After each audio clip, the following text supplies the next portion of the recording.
Hello everybody, I'm Gerardo, Senior Director of Product Management and 5G RAN Infrastructure Lead. Given my role at Qualcomm Technologies, I have the privilege of watching 5G evolve. It's incredible to think that a few years ago, 5G was just an idea. But now, 5G is really moving into the mainstream, and deployments are happening all over the world at a rate we have never seen before.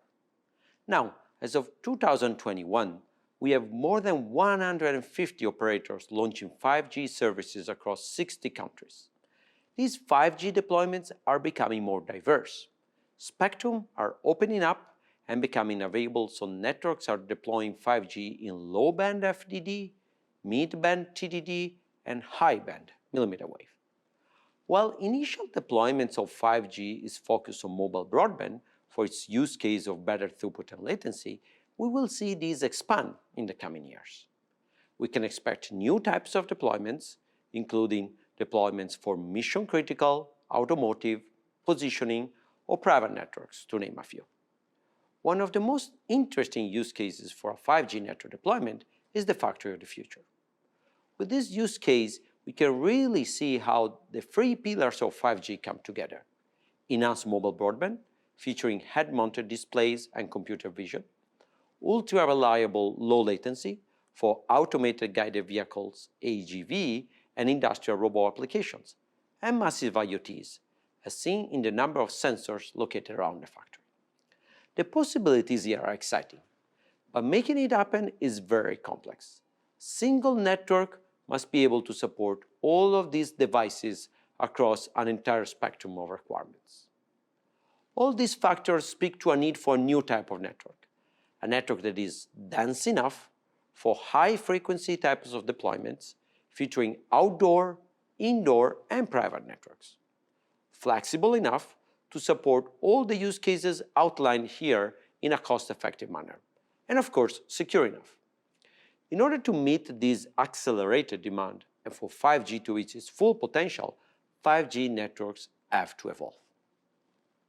To understand where that evolution might take us in the future, let's first take a look back at where we started.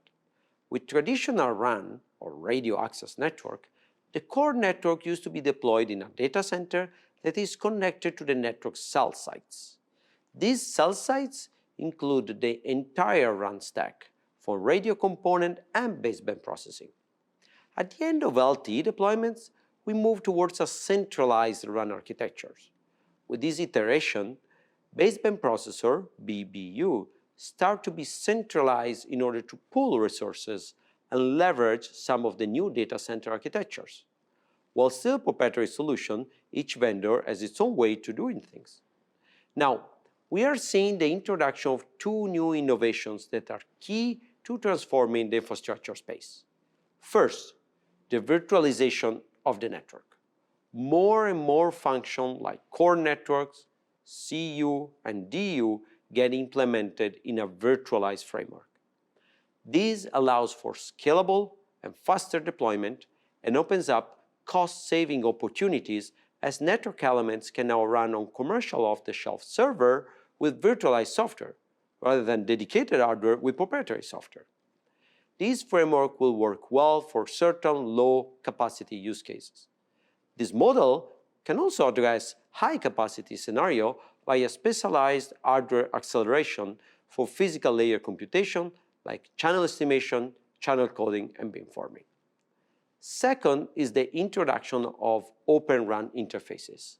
This lowers the barriers to entry for new vendors and as a result foster innovations. With Open RAN, vendors can focus on certain elements in the network and rely on others to develop additional elements with the assurance that they will work together as interfaces are fully standardized. Open RAN interfaces enable flexible and cost-efficient network deployment that is unprecedented. To better understand the impact of Open RAN interfaces and how they work, let's dig a little bit deeper and discuss the specifics of the protocol and how these different functions split the protocol layers. So here is the 3GPP stack of the wireless area interface, starting from the RF all the way to RRC. there are various options in terms of how the layers could be split between different nodes. These options are called option 2, option 6, and option 7. Let's examine how these splits look. First, option 2 splits the CU from the DU. This allows the CU to move closer to the core. The DU includes the RF function all the way to RLC. One of the common use cases for this option is millimeter wave deployments. This has to do with the complexity of millimeter wave and more interaction between the MAC layer and the physical layer. Other options you'll note here are the family for option 6 and 7 splits. In this case, the DU is split into two parts, VDU and radio unit. In option 7, the high physical layer is part of the DU and the low physical layer is part of the RU. With option 6, the high physical layer is part of the RU.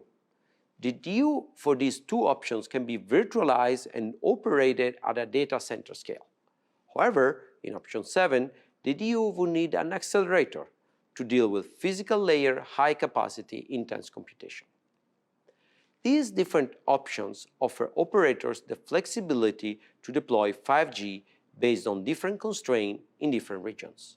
For example, if high bandwidth, low latency backhaul are not available to the operators, option 2 is very friendly to this scenario.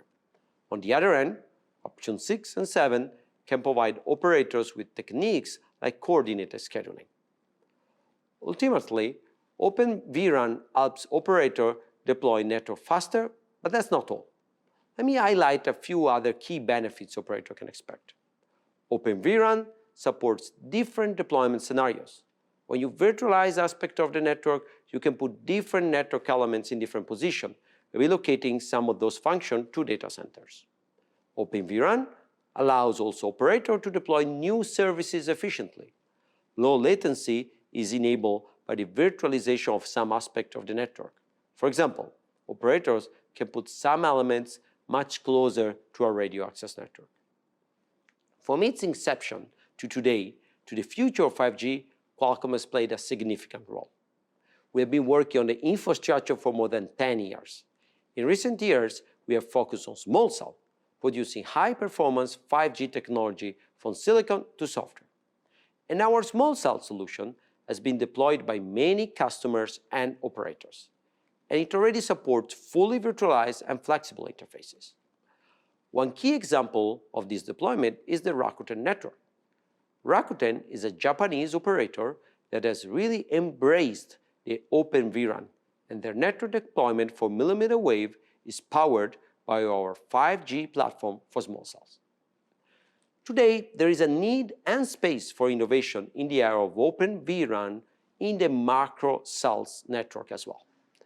Building on our leadership and expertise, we made an announcement last year about expanding our infrastructure portfolio to macro cell deployments with the Qualcomm 5G RAN platforms.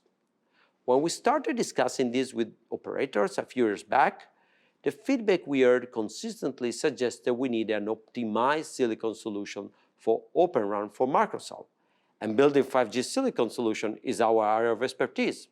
So last year, we announced two new products, Qualcomm Radio Unit Platform, QRU, and Qualcomm Distributed Unit Platform, QDU. With the addition of these products, we now have a complete solution for small cell to macro. Our solutions can integrate both millimeter wave and sub-6 with global band support, which means they can be used by vendors and operators for any kind of deployments we may encounter in the future. They will complement small cell platforms and offer a variety of options for greater flexibility to enable a range of applications. Our solutions provide a comprehensive Open RAN foundation and a platform to deploy innovative, high-performance, virtualized and disaggregated 5G network at scale. We are so excited about this opportunity and looking forward to working with our customers and partners to accelerate the adoption of Open VRAN. Qualcomm is thrilled about driving and enabling this shift in the industry because we know the impact it will have. It's a platform that will remove the technical and industry barriers that slows us down and speed up the shift to a new generation of more diverse, interoperable, and open infrastructure. Thank you.